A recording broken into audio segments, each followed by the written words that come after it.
वित्त मंत्री निर्मला सीतारमण ने रविवार को संसद में बजट 2026-27 पेश किया। इस बार आम जनता के लिए बड़े ऐलान कम रहे, लेकिन high speed rail corridor, Ayurvedic, AIIMS और लड़कियों के हॉस्टल जैसी योजनाओं को शामिल किया गया। वित्त मंत्री निर्मला सीतारमण ने रविवार को बजट पेश किया। वित्त मंत्री के 85 मिनट के भाषण में आम आदमी के लिए कोई बड़ा ऐलान नहीं हुआ। हालांकि टैक्स फाइल करने में सहूलियत दी गई और टैक्स स्लैब में कोई बड़ा बदलाव नहीं किया गया। रिवाइज रिटर्न फाइल करने के लिए 3 माह का ज्यादा समय दिया गया, यानी अब 31 दिसंबर के बदले 31 मार्च तक रिवाइज रिटर्न फाइल कर सकते हैं। बजट में हाई स्पीड रेल कॉरिडोर की घोषणा की गई। इनमें मुंबई पुणे, पुणे हैदराबाद, हैदराबाद बेंगलुरु, हैदराबाद चेन्नई, चेन्नई बेंगलुरु, दिल्ली वाराणसी और वाराणसी सिलीगुड़ी कॉरिडोर बनाया जाएगा। कैंसर की 17 दवाओं पर से आयात शुल्क हटाया जाएगा। अभी 5% शुल्क लगता था। हीमोफीलिया, सिकल सेल और मस्कुलर डिस्ट्रॉफी जैसी 7 दुर्लभ बीमारियों की दवाइयां भी ड्यूटी फ्री कर दी गई। आयुर्वेदिक AIIMS खोले जाने की घोषणा की गई। मेडिकल टूरिज्म को बढ़ाने के लिए 5 मेडिकल हब भी बनेंगे। 5 लाख से ज्यादा आबादी वाले टियर 2 और टियर 3 शहरों के विकास के लिए 12.2 लाख करोड़ खर्च करने का ऐलान किया गया। 15,000 सेकेंडरी स्कूल और 500 कॉलेजों में कंटेंट क्रिएटर लैब्स बनाए जाएंगे। करीब 800 जिलों में लड़कियों के लिए हॉस्टल बनेंगे। हर जिले में एक हॉस्टल बनाया जाएगा। बजट के 3 मुख्य विजन: रफ्तार, प्रोडक्टिविटी बढ़ाकर आर्थिक विकास की गति को तेज करना, क्षमता, लोगों की काबिलियत को निखारना ताकि वे देश की तरक्की में भागीदार बने, सबका साथ, हर परिवार और क्षेत्र के पास कमाई के पर्याप्त साधन और मौके हो। नमस्कार, नीमच टुडे में आपका स्वागत है। आज मोदी सरकार का 80वां और केंद्रीय वित्त मंत्री निर्मला सीतारमण का 9वां बजट देश की पटल पर रख दिया गया। संसद में बजट प्रस्तुत हो चुका है और कई सारी सौगातें मिली है और यहाँ भाजपा कार्यालय में आज उसका पूरा लाइव प्रसारण किया गया और सभी भाजपा कार्यकर्ताओं ने देखा। खास तौर पर कुछ एक्सपर्ट्स भी आए थे जिन्होंने बजट को लेकर पूरा समझाया। जो बजट की मुख्य बातें हैं वह है कि इनकम टैक्स के स्लैब में कोई बदलाव नहीं किया गया है। जो स्लैब पुराना था वहाँ का वही यथावत रखा गया है। कैंसर की दवाओं में ड्यूटी कम की गई है। आयुर्वेदिक एम्स बनेंगे और 7 हाई स्पीड कॉरिडोर बनाए जाएंगे ट्रेन के। तो हमारे बीच में भाजपा जिला अध्यक्ष श्रीमती वंदना खंडेलवाल जी, आपने यहाँ भाजपा कार्यालय में पूरा बजट देखा, क्या लगता है किस तरह का बजट है और किस तरह से बदलाव होंगे? नमस्कार। आज बहुत खुशी का दिन है कि भारतीय जनता पार्टी जो सेंट्रल में है दिल्ली में, आज उनकी मेरी बहन निर्मला जी सीतारमण जो वित्त मंत्री हैं, उन्होंने आज बजट पेश किया। बजट के अंदर उन्होंने सबका साथ सबका विकास को ध्यान में रखते हुए एक बहुत ही अच्छा बजट पेश किया। ग्रामीण क्षेत्र को जो पीछे है उनका कैसे विकास हो, उन सब बातों का ध्यान रखा है। आर्थिक ग्रोथ को बढ़ावा देने का बजट रखा गया है। MSME के माध्यम से जो छोटे छोटे सेक्टर्स खोले जाएंगे, बच्चों को मजबूती देने के लिए भी एक ये बहुत अच्छा बजट है। और जनता की जो उम्मीदें हैं, जैसे जनता को है कि हमारे यहाँ पर नौकरियाँ मिलें, अगर MSME के माध्यम से अगर छोटे छोटे उद्योग खुलते हैं तो उसमें हमारे बच्चे भी कहीं ना कहीं एम्प्लॉय बनकर रहेंगे, उसके अंदर रहेंगे। तो उन सबको ध्यान में रखते हुए बजट बनाया गया है। और सबसे पहले मैंने आपको कहा था कि हमारी भारतीय जनता पार्टी की सरकार का उद्देश्य है कि सबका साथ सबका विकास। तो सबको साथ लेकर के, चाहे कोई भी सेक्टर हो, हर सेक्टर को छूते हुए, चाहे अपन देखें तो रेलवे के अंदर भी हाई स्पीड कॉरिडोर बनाए जाएंगे। पशु पालन के लिए भी सरकार ने योजनाएं बनाई हैं और अधिकतर जिलों के अंदर महिला वार्डन, महिला हॉस्टल, छात्रावास खोलने की, हर जिले में एक महिला हॉस्टल खोलने की भी की सरकार की मंशा है। तो सोचिए, सरकार किसानों के लिए हो, चाहे मजदूरों के लिए हो, चाहे महिलाओं के लिए हो, चाहे युवाओं के लिए हो, जो हमारी 4 कैटेगरी सरकार ने रखी है, उन चारों कैटेगरी पर फोकस दे करके पूरा बजट रखा गया है। जी जी। हमारे बीच है नीलेश पाटीदार, कर सलाहकार है। इस बार इसमें इनकम टैक्स का जो स्लैब है कोई बदलाव नहीं किया गया है, इससे क्या राहत मिलेगी? ऐसा कह रहे थे कि 13 लाख के ऊपर तक का जो स्लैब था उस पर इनकम टैक्स लगेगा।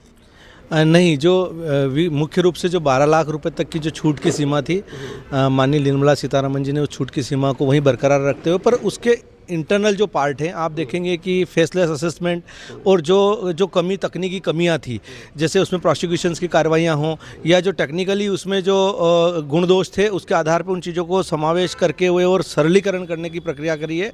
जो इनकम टैक्स के अलग अलग फॉर्म हैं उनको और सरलीकरण का प्रारूप बनाया गया है और निश्चित रूप से अलग अलग कैटेगरी के फॉर्म को अलग अलग समय सीमा में, पहले 31 जुलाई तक ज़्यादातर रिटर्न्स को फाइल करना होता था, अब रिटर्न 1 और 2 को 31 जुलाई और आगे अलग अलग स्लैब में अलग अलग तारीखों का विवरण उसमें दिया गया है। बजट में एमएसएमई पे ज़्यादा ध्यान दिया गया है, टेक्सटाइल पार्क बनाने की बात की गई है।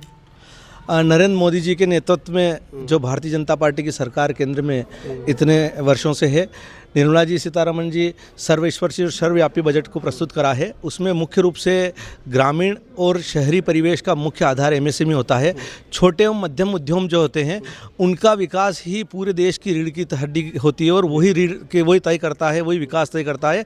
छोटे किसानों को मध्यम उद्यमी बना के उनके प्रोडक्ट्स को खुद फूड प्रोसेसिंग और अन्य प्रकार के कृषि उत्पादों से मध्यम उद्यमों को जो जोड़ते हुए जो बजट प्रस्तुत करा, निश्चित रूप से क्या कहेंगे बजट मतलब किन के लिए ज़्यादा हितकारी है? व्यापारियों के लिए हितकारी है, नौकरी पेशा लोगों के लिए कि किसानों के लिए? नहीं, मैंने आपको बताया सर्वस्पर्शी और सर्वव्यापी सभी वर्गों का कल्याण करने का और सभी वर्गों के हितों की रक्षा करने का काम इस बजट में किया गया है। हमारे बीच है मैडम, नाम भूल गया, आप बताइए। किरण जी काफ़ी चर्चित है। मेरा ये है निवेदन है कि जो बजट आपने देखा उसमें महिलाओं के लिए क्या आपने कुछ देखा उसमें? देखिए, सबसे पहले तो मैं हमारे देश की जो वित्त मंत्री है आदरणीय निर्मला सीतारमण जी को बहुत बहुत बधाई शुभकामनाएं दूंगी कि भारतीय जनता पार्टी की सरकार ने बहुत अच्छा बजट पेश किया है। ये 80वां बजट पेश किया है उन्होंने, जो हर वर्ग के लिए, हर व्यापारी के लिए, हर निवेश करने वालों के लिए एक बहुत बड़ी उपलब्धि माननीय निर्मला सीतारमण जी ने दी है, हमारी वित्त मंत्री ने। तो कहीं ना कहीं ये गरीब, किसान, महिला और युवाओं को लेकर आत्मनिर्भर भारत कैसे बने उस ओर हम अग्रसित हो रहे हैं। माननीय प्रधानमंत्री जी की सोच है कि भारत को फिर से विश्व गुरु बनाया जाए, भारत को किस प्रकार से समृद्धि और सुख समृद्धि होकर के और कैसे देश की जनता आगे बढ़े, इसको लेकर के। और उन्होंने बहुत अच्छा महिलाओं के लिए बजट भी पेश किया है, क्योंकि कहीं ना कहीं जो छोटे उद्योग होंगे वो कहीं ना कहीं महिलाएं खुद गृह उद्योग लगाती हैं। तो एक बहुत बड़ी चीज़ हमारे बीच में महिलाओं के लिए लेकर आए हैं। और महिला जैसे लाडली बहना भी हमने देखा है, तो कहीं ना कहीं आत्मनिर्भर बहनें हुई हैं। इन सब के लिए मैं माननीय देश के प्रधानमंत्री आदरणीय नरेंद्र मोदी जी का और हमारी देश के वित्त मंत्री आदरणीय निर्मला सीतारमण जी का बहुत बहुत हृदय से इस देश की सभी बहनों की ओर से उनको धन्यवाद ज्ञापित करती हूँ। भाजपा में युवा नेता है, आपको देखा कि बजट में युवाओं के लिए कुछ है? बजट मूल रूप से युवाओं और महिलाओं पर फोकस था। जैसा कि माननीय नरेंद्र मोदी जी की सरकार में स्पष्ट है कि अगर इस देश को आगे बढ़ाना तो पूरी दुनिया का सबसे युवा देश है, इसलिए चाहे वो एमएसएमई हो, चाहे 5 लाख तक के जनसंख्या वाले शहर हों, और एमएसएमई को और बढ़ा करके और कृषि और एमएसएमई और महिला उद्योग और युवाओं को जोड़ करके जो पूरा समावेशी बजट है वो युवाओं को लेकर के है। और पूरी नौकरियां बढ़ेंगी कि नहीं बढ़ेंगी? एमएसएमई जब छोटे उद्योग आएंगे तो निश्चित रूप से नौकरियां बढ़ने वाली, और वो अब नौकरियों के लिए बड़े शहरों की ओर नहीं, 5 लाख, 10 लाख, 12 लाख की आबादी वाले शहरों की ओर युवा आएगा। जी ठीक है। हमारे बीच एक और व्यापारी हैं, भाजपा के व्यापारी प्रकोष्ठ से जुड़े हैं। आप बताएं क्या लग रहा है बजट में व्यापारियों को कितनी राहत मिल रही है? सबसे बड़ी राहत तो जो 12 लाख में इनकम टैक्स की छूट है वो अपने आप में बहुत बड़ी राहत है। उससे कई लोगों को जो 12 लाख तक की टैक्स छूट है तो अपनी आमदनी जब अपने एक नंबर में लाने में कहीं दिक्कत नहीं आएगी, वो आराम से वो टैक्स भरने के लिए भी तैयार होंगे लोग। दूसरी जो सरकार ने जो मेन फोकस किया है वित्त मंत्री जी और हमारे आदरणीय प्रधानमंत्री नरेंद्र मोदी जी ने, वो किया है स्वदेशी, जो अपने स्वरोजगार और जो हमारे देश में जो उत्पादन होता है उस पर उन्होंने फोकस किया है। क्योंकि हम स्वदेशी की बात करते हैं, हमारे देश में ज़्यादातर जो कोई भी उत्पादन करना चाहता है, स्टार्टअप लगाना चाहता है, एमएसएमई लगाना चाहता है, उसमें उन्होंने पूरा सरकार की तरफ से जो भी चाहे टैक्सेशन में हो चाहे उसकी फॉर्मेलिटीज़ में हो वो रिलीफ दिए हैं, ताकि देश में हमारे प्रोडक्ट ज़्यादा बने, हम इंपोर्ट पर निर्भर नहीं हो, हम एक्सपोर्ट कर पाएँ। तो जो हमारा मेन फोकस है वो स्वदेशी पे है, उस पर तो उसका पूरा इसमें बजट में उल्लेख दिखता है। एक और जो बहुत अच्छी चीज़ बजट में एक और देखने को मिली, जो एक्सीडेंटल क्लेम जो मिलता था हमें, एक्सीडेंटल क्लेम में क्या होता था कि हमें फिर उसमें टैक्स भी देना पड़ता था, लेकिन इस बार उस एक्सीडेंटल क्लेम जो आपको मिलता है उसमें टैक्स से भी राहत दी है, वो अपने आप में एक बहुत बड़ी राहत है। जी जी मैडम, आप बताइए कि आपने पूरा बजट देखा, यहाँ पे भाजपा कार्यालय में कार्यक्रम हुआ, और ये पहली बार ऐसा हुआ जब भाजपा ने एक्सपर्ट लोगों को बुलाया, उन्होंने बजट की बारीकियों को समझाया। किस तरह का कार्यकर्ताओं के प्रति प्रतिक्रिया रही? कार्यकर्ताओं में बहुत अच्छा लगा सबको कि हम सब ने एक जगह बैठ कर के, विधायक जी हो, चाहे संगठन के सभी लोग हो, चाहे जनप्रतिनिधि और भी अन्य अन्य क्षेत्र से हो, सब ने यहाँ पर आकर के, व्यापारी वर्ग हो, युवा वर्ग हो, किसान वर्ग हो, सब लोग यहाँ आकर के बैठे, एक संग एक छत के नीचे सबने बैठ कर के इस बजट आया सभी को समझ में? बजट पर क्यों नहीं आया समझ में? क्योंकि हमने उसका हिंदी वर्जन भी सुनाया सबको, तो हिंदी वर्जन सुना करके सबको बजट के प्रति पूरी जो उनकी जो वो थी जानकारी, उनको जानकारी मिली बजट की पूरी, कि हिंदी वर्जन के थ्रू हम उनको सब पूरी जानकारी मिली और बहुत खुश हुए कि हमको अलग अलग ना सुन करके हमको एक जगह बैठ करके ही हमने पूरे बजट को सुना है। हमारे बीच एक वो ग्रामीण नेता, आप बताइए, आपने बजट देखा, क्या लगा ग्रामीण क्षेत्रों का विकास होगा इस बजट से? इस वाले बजट में सरकार ने सर्वहारा वर्ग के विकास को ध्यान में रखते हुए ग्रामीण में पशुपालन और अपने एग्रीकल्चर और हर सेक्टर को ध्यान में रखते हुए इस बजट में सबका ख्याल रखा गया है। और इस मैं युवा हूँ, चूँकि युवाओं की बात करूँगा, ये जो बजट है ये युवाओं के सपनों के मतलब पंख लगाने वाला बजट है।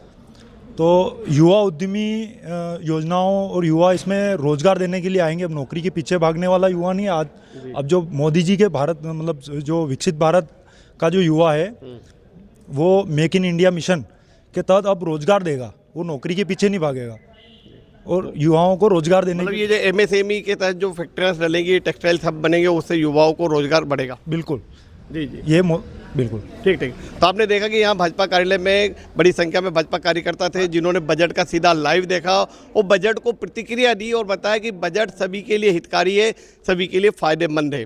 न्यूज़ टुडे के लिए राजा कुर्सी के साथ राकेश की रिपोर्ट। बजट में ये आया कि जो हमारे यहाँ पर जो गरीबी रेखा से नीचे जो लोग रह रहे थे, आज 25 करोड़ लोग गरीबी रेखा से ऊपर उठे हैं। ये है मोदी सरकार का एक बहुत अच्छा सबको साथ में लेकर के चलने का बहुत अच्छा बजट, कि आज हमारे देश के 25 करोड़ लोग गरीबी रेखा से ऊपर उठ के सामान्य जीवन जीने का काम कर रहे हैं। जी जी, मतलब एक तरफ से जो कांग्रेस ने नारा दिया था उस समय की गरीबी हटाओ, तो गरीबी उस समय तो हटी नहीं, अब हट गई है। नहीं, आप खुद देखिए, आपने देखा होगा कि लोगों को है ना प्रधानमंत्री आवास मिले, शौचालय मिले और उज्ज्वला योजना के तहत गैस कनेक्शन मिले और अभी सरकार मुफ्त में राशन देने का काम भी कर रही है। तो कहीं ना कहीं ये हर चीज पर उन पर इफेक्ट डाल रहा है कि लोगों को गरीबी रेखा से ऊपर उठा रहा है। क्योंकि वर्ल्ड बैंक ने कहा था कि भारत में गरीबी है, लेकिन हमारी सरकार, भारतीय जनता पार्टी की सरकार, माननीय नरेंद्र जी मोदी जी के नेतृत्व में जो सरकार काम कर रही है वो गरीबों को गरीबी रेखा से ऊपर उठाने का काम कर रही है। मोदी सरकार के 80वें बजट को लेकर हम प्रतिक्रिया जानने के लिए निकले। हमारे बीच कांग्रेस के वरिष्ठ नेता और पूर्व विधायक डॉक्टर संपत स्वरूप जाजू, जो कि बजट पर बड़ा अच्छा ज्ञान रखते हैं और हर बेबाक मामले में अपनी प्रतिक्रिया देते हैं। डॉक्टर साहब, क्या लगा, आपने बजट देखा, क्या स्थिति रही बजट को लेकर? देखिए, बजट के अंदर जिस तरह की घोषणाएं की गई हैं, दो तरह की घोषणाएं होती हैं, एक व्यक्तिगत लाभ के लिए और दूसरी क्षेत्र विकास के लिए। श्रीमती निर्मला सीतारमण जी ने बजट पेश किया और जहां तक निजी उसका लाभ की योजना है तो उसके अंदर सबसे ज़्यादा लोगों का इंटरेस्ट इनकम टैक्स पे होता है।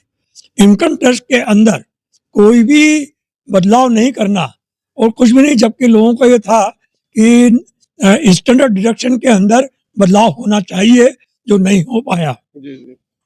दूसरा, जहां तक अधोसंरचना की सवाल हैगा, तो निश्चित अधोसंरचना में भी रेल बजट के लिए सबसे ज्यादा लोगों की इच्छा होती है कि रेल बजट के अंदर हमारे क्षेत्र को क्या मिला, उसके अलावा यातायात के क्षेत्र में क्या मिला और दूसरे क्षेत्रों में क्या मिला। तो निश्चित हमारा क्षेत्र वंचित रहा है।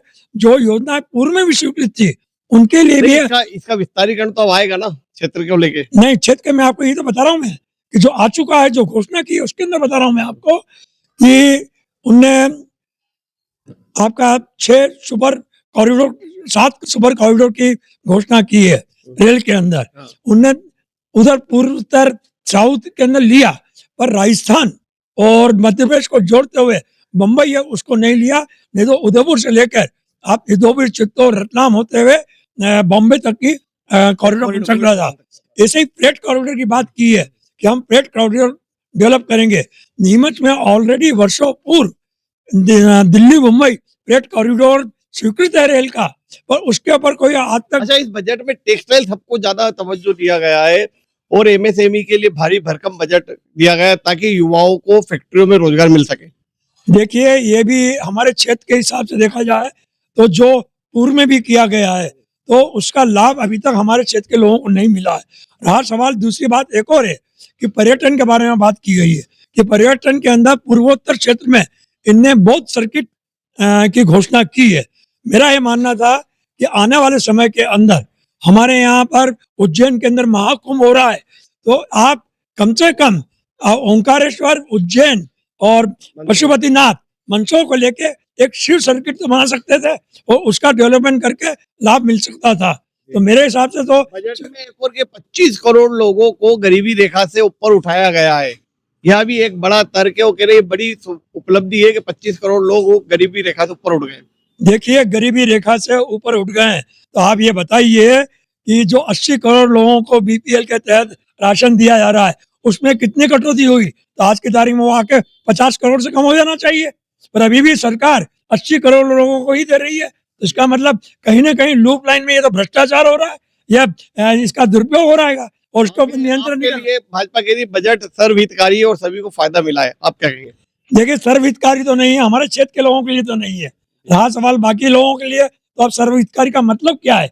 अगर महंगाई कम होती है तो वो सर्वहितकारी है, रोजगार उपलब्ध होता है तो सर्वहितकारी है, आज युवा को भटकना नहीं पड़े तो वो सर्वहितकारी पर असर होता है। जी जी, तो आपके हिसाब से मतलब बजट सर्वहितकारी नहीं है तो क्या है बजट? देखिए, ये एक रूटीन बना हुआ है मोदी सरकार का कि हम विकसित भारत के लिए 47 को देख रहे हैं। तो जो भी बजट आ रहा है अभी पिछले 5-4 साल से वो केवल विकसित भारत की बात करते हैं 2047 की, पर जो योजनाएं अभी स्वीकृत हुई है वही हमारे जिले में धरातल पे नहीं उतर पा रही है। तो आप ये सोच लीजिए कि ये क्षेत्र कहाँ जाएगा। जी जी, बहुत बहुत धन्यवाद। तो आप थे डॉक्टर जाजू, नीमच के पूर्व एमएलए। उन्होंने स्पष्ट कहना है कि बजट में जो बातें कही गई है उसमें नीमच मंदसौर संसदीय क्षेत्र की उपेक्षा की गई है और साथ ही बजट लोक लुभावना वाला बताया गया है, धरातल से कोसों दूर है।